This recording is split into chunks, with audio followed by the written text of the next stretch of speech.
بسم الله الرحمن الرحيم، والصلاة والسلام على أشرف المرسلين. أيها الإخوة والأخوات، حفظكم الله.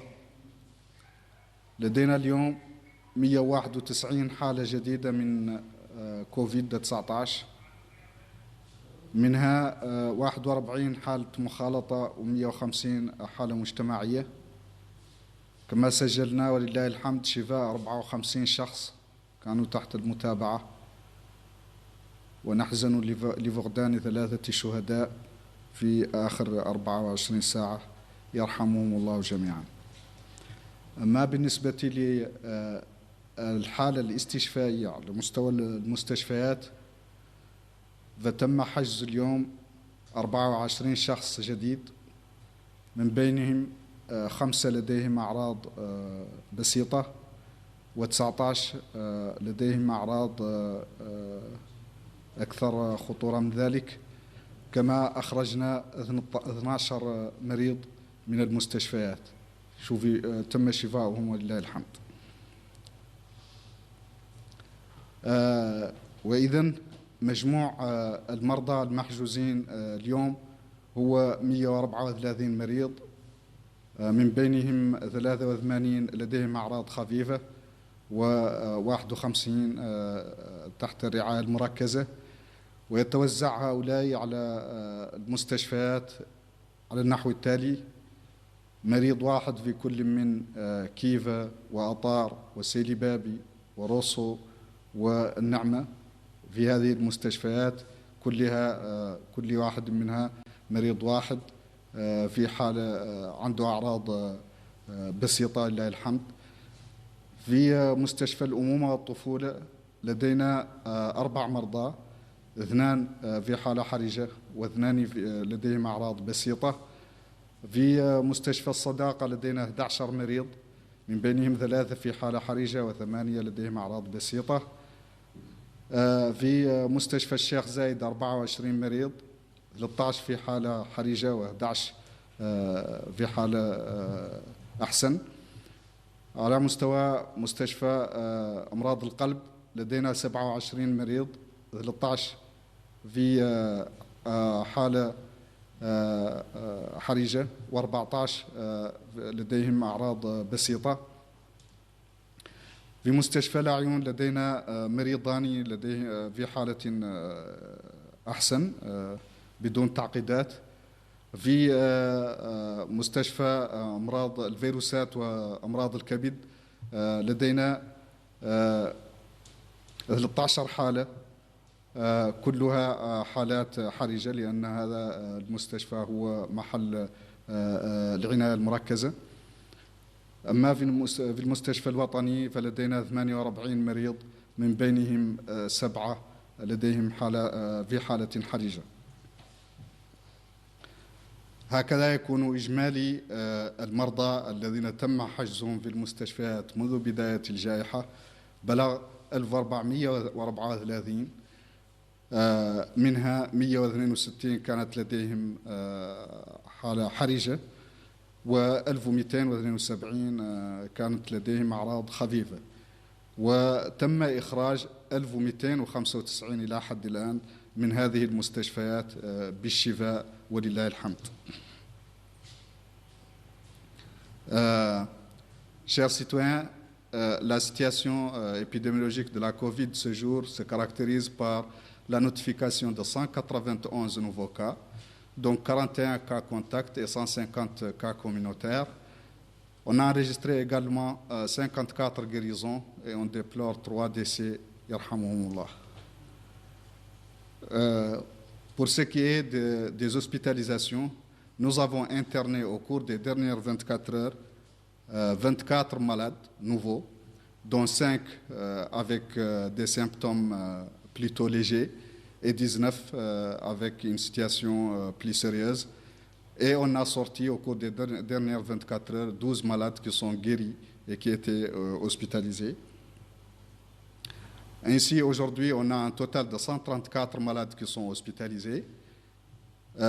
Parmi ces malades, 51 présentent une situation sérieuse, alors que 83 ont des symptômes plus légers.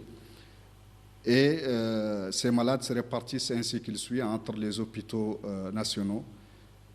Un malade à l'hôpital de Kifa, à Atar, à Selibabi, à Rosso, à Nema. Dans ces 4 hôpitaux, on a un malade par chacun, et qui sont des malades présentant des signes plutôt légers.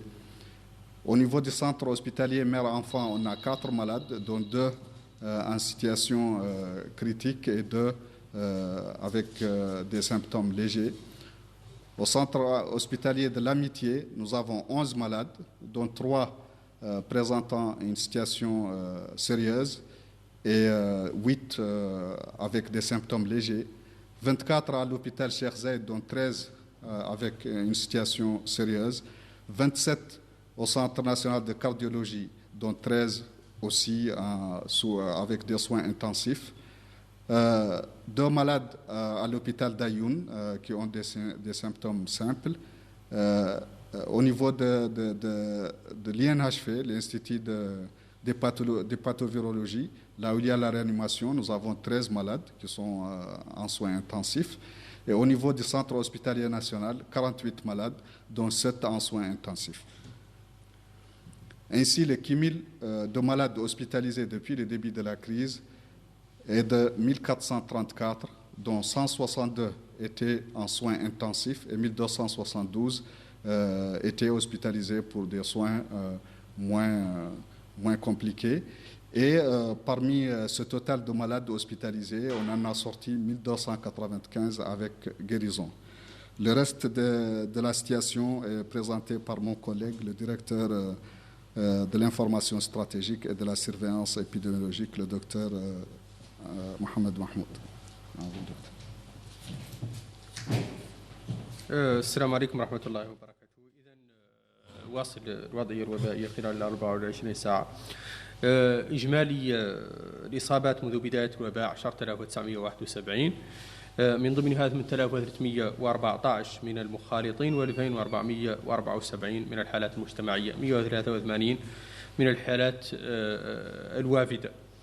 إجمالي حالة الشفاء منذ بداية الوباء 8076، فيما بلغ إجمالي الوفيات 225، نسأل الله لهم الرحمة والغفران.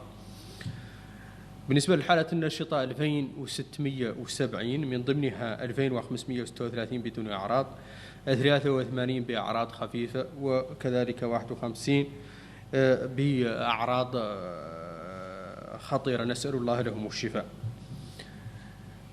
بالنسبة للإصابات الجديدة هي موزعة كالتالي: مقاطعة أمرج إصابتان، 3 في العيون، واحدة في كوبني، 1 في بوتيليميت، 2 في روسو، 2 في نواذيبو، 1 في سيليبابي، 12 في الإكسار، 5 في السبخة، 90 إصابة جديدة في مقاطعة تفراغ زينة، 9 في دار النعيم، 27 في تيارت، 12 في مقاطعة توجونين، 21 في عرفات، وإصابة 1 في مقاطعة الميناء، وإصابتان في مقاطعة الرياض. خلال 24 ساعة الماضية تم إجراء 1234 فحص جديد، من ضمنها 94 من فحوص المتابعة و1140 من فحوص التشخيص، موزعة على 560 من الفحوص السريعة تدار، و580 من فحوص بسار. بالنسبة للفحوص الجديدة تم إجراء 92 فحص على مستوى الحوض الشرقي خلال 24 ساعة الماضية، 33 في الحوض الغربي، 50 في العصابة، 8 في غورغول، 61 في البراكنة، 55 في ترارزة، 11 في ولاية أدرار، 54 في ولاية داخلة نواذيبو، فحصان جديدان في تقانت، 41 في كيتيماقا، 13 في تير الزمور، 19 في إنشيري، 575 فحص جديد في نواكشوط الغربية، 151 في نواكشوط الشمالية، و69 فحص جديد في نواكشوط الجنوبية. بلغ إجمالي الفحوص منذ بداية الوباء 121,358، من ضمنها 17,128 من فحوص المتابعة، فيما كانت 104,230 فحص من فحوص التشخيص، موزعة على 86,692 من الفحوص السريعة، و17,538 من فحوص بسار. Voilà. Pour la continuité, pour le reste de la situation épidémiologique, nous avons depuis le début de la pandémie enregistré 10 971 cas positifs, dont 8 314 parmi les contacts et 2 474 cas communautaires, 183 cas importés. Depuis aussi le début de la pandémie, nous avons enregistré 8 076 guérisons et malheureusement 225 décès. Les cas actifs au niveau sur l'étendue du territoire national sont au nombre de 2670, dont 2536 avec sans symptômes, 83 avec des symptômes simples et 51 avec en situation critique. Pour la distribution de nouveaux cas par Muqata'a. Durant les dernières 24 heures, nous avons enregistré 2 nouveaux cas à Amurj, 3 à Lioun, 1 à Koubani, 1 à Boutilimit, 2 à Rosso, 2 à Nouadhibou, 1 à Selibabi, 12 au Ksar, 5 à Sabkha, 90 nouveaux cas à Tafraqzaina, 9 à Dar Naïm, 27 à Tayart, 12 à Toujounine, 21 dans la Muqata'a d'Arafat, 1 à Al-Mina et 2 à Riyad. Durant les dernières 24 heures, 1234 nouveaux tests ont été réalisés, dont 94 tests de suivi et 1140 tests de diagnostic, distribués sur 560 tests rapides et 580 PCR. Aussi, durant les dernières 24 heures, 92 nouveaux tests ont été réalisés à Houd Sharqi, 33 à Houd Gharbi, 50 à la Saba, 8 au Gorgol, 61 au Brakna, 55 au Trarza, 11 à l'Adrar, 54 à Dakhlet Nouadhibou, 2 au Taga, 41 nouveaux tests ont été réalisés à Guidimaka, 13 à Tirzamour, 19 à Inchiri, 575 nouveaux tests à Nouakchott Ouest, 151 à Nouakchott Nord et 69 à Nouakchott Sud. Le cumul de tests réalisés depuis le début de la pandémie est de 121 358, dont 17 128 tests de suivi et 104 230 tests de diagnostic, distribués sur 86 692 tests rapides et 17 538 tests PCR. Donc c'était ça la situation épidémiologique durant les dernières 24 heures. Je vous remercie.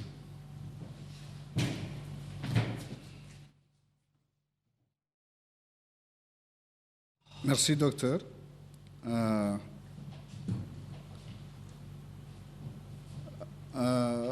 Comme vous le voyez, la situation continue à être critique. Comme on l'a toujours dit, ça appelle aux responsabilités individuelles et collectives de tout un chacun.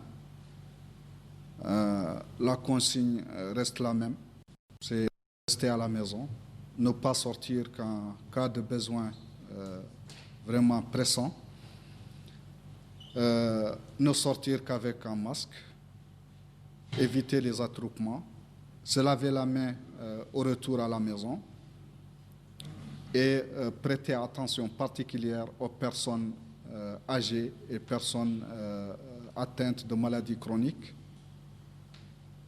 Aller vers les structures de santé, en particulier les centres de santé et non les hôpitaux, plutôt les centres de santé, dès qu'on a des signes comme la fièvre, la toux, le rhume. C'est l'occasion de se faire tester et de savoir quel est notre statut. Ça, c'est très important parce qu'une personne testée, elle connaît qu'elle est Covid positive, elle peut ne pas avoir de signes, elle peut ne pas avoir de signes graves, elle peut ne pas avoir besoin de soins, mais elle a besoin de savoir qu'elle est infectée, qu'elle est contagieuse et qu'elle peut représenter un risque pour les autres. Donc, il est important que chaque personne, autant que peut se faire, sache quel est son statut par rapport à la COVID-19. Et donc, toutes les personnes qui auront présenté des symptômes quelconques doivent s'adresser au centre de santé pour se faire tester. Nous espérons que les mesures prises aujourd'hui nous permettront de réduire rapidement le cours de cette nouvelle flambée et de revenir à la normale إن شاء الله. كنت أقول أن المعطيات لا زالت مقلقة، عدد الحالات لا زال مرتفعا، إلا أن أملنا أن المواطنين يتجاوبوا مع الإجراءات الاحترازية المطلوبة، وهي التباعد الاجتماعي، البقاء في البيوت، عدم الخروج إلا للضرورة، لبس الكمامات عند الخروج، الحرص على التباعد الاجتماعي، ثم غسل الأيدي عند العودة للبيوت، وكذلك العناية الخاصة بحماية المسنين والمرضى المزمنين، الأشخاص الذين لديهم أمراض مزمنة.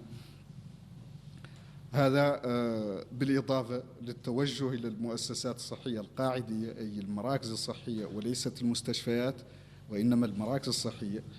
التوجه إذن إلى هذه المراكز الصحية في حالة ظهور أي أعراض كالحمى والعطاس والرشح وإلى آخره. كل هذه الأعراض عند ظهورها ينبغي التوجه إلى المراكز الصحية القاعدية في المقاطعات حتى يتم الفحص عن كوفيد. الفحص عن كوفيد مهم لأن هؤلاء الأشخاص قد لا تكون لديهم أعراض كبيرة وقد لا تتعقد حالاتهم إن شاء الله، إلا أن من المهم أن يعرفوا أنهم مصابون وأنهم يشكلون خطرا على محيطهم وعلى ذويهم، وبالتالي يتخذوا الإجراءات الضرورية. وبهذا سنحد من وتيرة هذه الموجة ونتغلب عليها بتناقص سريع لعدد الحالات اليومية إلى أن نعود للوضع الطبيعي بين هلالين، وهو الوضع الذي يكون فيه عدد الحالات قليل جدا، لأنه الخلاص من هذا الفيروس لم يتم حتى الآن في أي بلد، ولم تتوفر حتى الآن آلية فعالة للخلاص من هذا الفيروس. والآمال معقودة على ما الجهود التي تبذلها الدولة حالا في الحصول على لقاح حينما يكون موجود لقاح فعال. وأملنا في الله سبحانه وتعالى كبير، ودعواتكم لبلدنا ولوطننا بحفظ الذين لم يصابوا، بشفاء المرضى، وبالرحمة والغفران لشهدائنا. والسلام عليكم ورحمة الله تعالى وبركاته، وإلى غد.